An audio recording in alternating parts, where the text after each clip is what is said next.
hallelujah, hallelujah. A dára fún wa lórúkọ Jésù. Gbogbo ìwọ kan tó máa ń wò mí, tó lórí ọ̀fẹ́ láti máa wò mí ní àkókò yìí, pàápàá jùlọ ní àyálẹ̀ta yìí, mo fẹ́ kó rí ọ̀rọ̀ sọ bó ṣe ń wò mí. Mo fẹ́ gbàdúrà fún ọ bó ṣe wà ń bí. Bákẹ́ tó gbàdúrà fún ọ, mo fẹ́ lọ nínú ìwé Sámúẹ́lì 16, 1 Samuel 16, verse 11. Ìwé Sámúẹ́lì kìíní orí ìkẹrìndínlógún ẹsẹ̀ kọkànlá. Ó wí pé Sámúẹ́lì sì bi Jésù léèrè pé gbogbo àwọn ọmọ rẹ ni ó wà níhìn-ín bí? Òun sì dáhùn wípé àbíkẹ́yìn wọn ni ó kù. Sá wò ó ń ṣọ́ àgùntàn. Sámúẹ́lì sì wí fún Jésù pé ránṣẹ́ kí o sì mú un wá, nítorí pé àwa kì yóò jókòó títí òun yóò fi dé ìhín yìí. O gbọ́ ọ̀rọ̀ Olúwa tó jáde. Ó ní àwa kì yóò jókòó títí tí òun yóò fi dé ìhín yìí. Àwọn kan dúró wípé tí ẹnìkan yóò fi dé láti aginjù, àwọn kì yóò jókòó. Gbọ́ ní àṣálẹ́ tó bá rí àmì ṣe. Mo sọ ọ́ níwájú ẹni tó pè mí nípa àṣẹ ìpè àti májẹ̀mú. Ọwọ́ Olúwa níbi ìhà tó wà, ọwọ́ àánú Olúwa lórúkọ Jésù kó mú ọ jáde. Olúwa dìde nítorí ọ̀rọ̀ Dáfídì. Gbọ́, mo sọ pẹ̀lú ìpè àti májẹ̀mú. Olúwa fúnra rẹ̀ tó dá ọ̀run òun ayé lórúkọ Jésù, nítorí ọ̀rọ̀ ayé rẹ̀, nítorí àti ṣe ọ́ lógo, nítorí àti mú ọ tayọ lórúkọ Jésù kó dìde.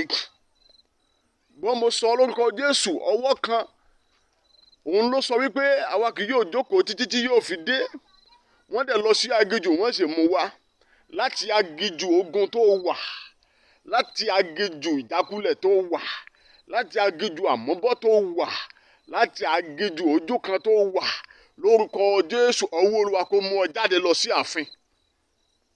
Mo sọ, mo gbàdúrà àánú tí ènìyàn kì í bẹ̀bẹ̀ fún, gẹ́gẹ́ bí ó ṣe wá Dáfídì rí, nítorí pé Dáfídì ò bẹ̀bẹ̀ fún ọba, bẹ́ẹ̀ ni kò sì tò fún ọba.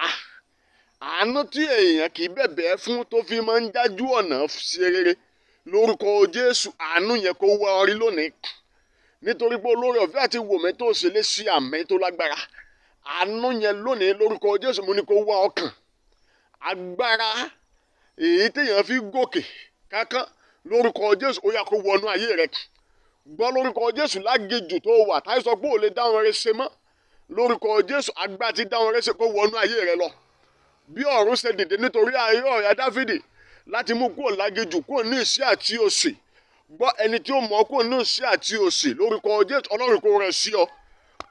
Níbikíbi tó wà lókè òkun ni, ní gúúsù, ní ìlà oòrùn, ní àríwá, níbikíbi orílẹ̀-èdè tó wù kó wà lórúkọ Jésù, ẹ̀mí àwọn wòlíì kó gbé dìde fún ọ. Ẹni tí ó mú ọ tayọ láwùjọ ènìyàn lórúkọ Jésù, ọwọ́ Olúwa kó gbé dìde jáde. Níbikíbi tí aláàánú àtolóore rẹ wà lórúkọ Jésù, mo pa á láṣẹ lórúkọ Jésù kó bẹ̀rẹ̀ sí ní wá ọ rí.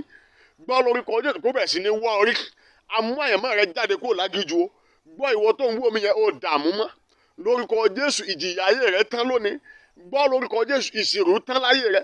Kádàmú káàkiri inú aginjù lórúkọ Jésù, ọ̀run fòpin sí. Àánú fọ̀ lórí ayé rẹ. Bẹ́ẹ̀ ni Olúwa wí, kò ní yí padà. Gbọ́, aláṣẹ ọ̀rọ̀. Gbọ́, bó ti ń wo yẹn, mo fẹ́ kó share rẹ̀ fún èèyàn 3 péré. Bó dẹ̀ sí share rẹ̀ lórúkọ Jésù, wàá wọnú ògo ìgbúsẹ lọ. Gbọ́, lórúkọ Jésù, ọ̀rọ̀ rí á dayọ̀. Àánú á fọ̀ lórí ayé rẹ̀. Wàá tayọ, wàá ṣe rere. Lórúkọ Jésù, ògo rẹ̀ á fọ̀hún. Lórúkọ Jésù, lóṣù yìí wàá dọ́ka sí ohun rere, wàá dá ohun rere gbéṣe. Bẹ́ẹ̀ ni Olúwa wí o, kò yí padà. Gbọ́ àdúrà orúkọ Jésù Olúwa wa, àmín, àmín, àmín lórúkọ Jésù. Èmi tí mò ń gbàdúrà fún látàrí náà ni Prophet S.O. Àjàyí aka Olúwa ni láti